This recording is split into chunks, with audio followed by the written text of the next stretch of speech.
Bonsoir. J'aimerais vous parler du télescope TESS, en fait TE2S.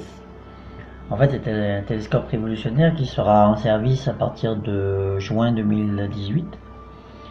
Et il y a aussi le télescope, le JWST, qui sera en service en octobre 2018. Donc ça, c'est une révolution pour l'humanité entière. Le télescope TESS, lui, permettra de scanner toutes les étoiles et de nous donner la taille des planètes que Kepler n'a pas vues. Donc, quand les planètes passeront devant l'étoile, on pourra déterminer sa masse.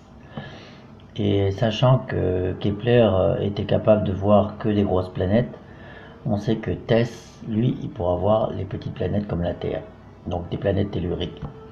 Donc il est facile de comprendre qu'en juin 2018, on aura un télescope capable de voir les planètes Terre à côté de chez nous. Le JWST est le remplaçant de Hubble.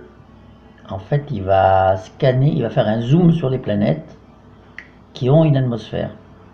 Ce qui veut dire que toute planète qui a une atmosphère est susceptible d'abriter la vie. Susceptible, hein, c'est pas obligé qu'il y ait la vie dedans. Mais s'il y a une atmosphère comme la nôtre, il n'y a aucune raison à ce qu'il n'y ait pas de vie. Voilà, dans l'espoir qu'il y en ait, on aura peut-être la possibilité de communiquer avec eux. Sachant que il n'y a pas bien longtemps, il y a un chercheur qui a découvert un moyen d'aller aussi vite que la vitesse de la lumière, avec une puce électronique miniaturisée poussée par des lasers, et qui nous permettra d'aller se placer à côté de l'orbite terrestre de la planète qu'on aura découverte. Une planète Terre comme la nôtre, avec une civilisation dessus évoluée, qui aura l'intelligence d'aller chercher la puce et de l'emmener sur leur planète. Une fois installé sur la planète, avec la téléportation, puisqu'on a découvert la téléportation il n'y a pas bien longtemps, sachant que le satellite chinois qui est parti il n'y a pas bien longtemps a réussi une téléportation de la lumière du sol terrestre dans l'espace, on sait pertinemment qu'il y a la possibilité de téléporter un hologramme à côté d'une des planètes qui se trouve à 4 années-lumière de chez nous.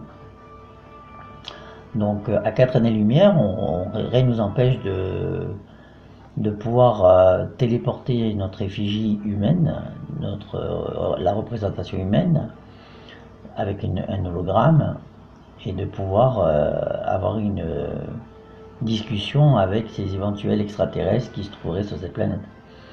S'il y a lieu, si on voit que la puce elle est embarquée, il y a une possibilité de pouvoir communiquer avec eux et d'échanger des informations de téléportation à téléportation. Donc après, ce sera facile de leur donner les plans de construction d'un vaisseau spatial et eux de même faire de même pour nous.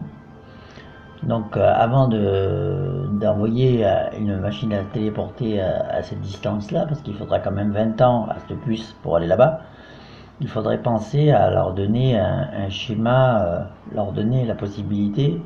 Je veux dire, peut-être que si on a la possibilité de faire de l'instantané en holographie, on pourra leur donner tous les plans de construction pour la réception de l'holographie, ou même la technique qui leur permettrait justement de nous envoyer des plans de construction de certains vaisseaux spatiaux qui sont chez eux, et qui leur permettrait peut-être d'aller à la vitesse de la lumière pour communiquer avec eux. Ce serait un avantage de pouvoir de communiquer avec une civilisation extraterrestre, parce que en fait il faut penser que une fois qu'on aura communiqué avec eux, on pourra échanger des informations capitales. Imaginez qu'ils nous dévoilent la technique qui nous permettrait d'être immortel, par exemple. Ça, c'est intéressant. Voilà, je vous ai appris les bonnes nouvelles. Le JWST en octobre 2018 et le TESS en juin 2018. Donc c'est bientôt, hein, c'est bientôt. Donc je languis avec impatience ce moment crucial. Bon, ben, je vais vous laisser. Allez, à bientôt. Au revoir.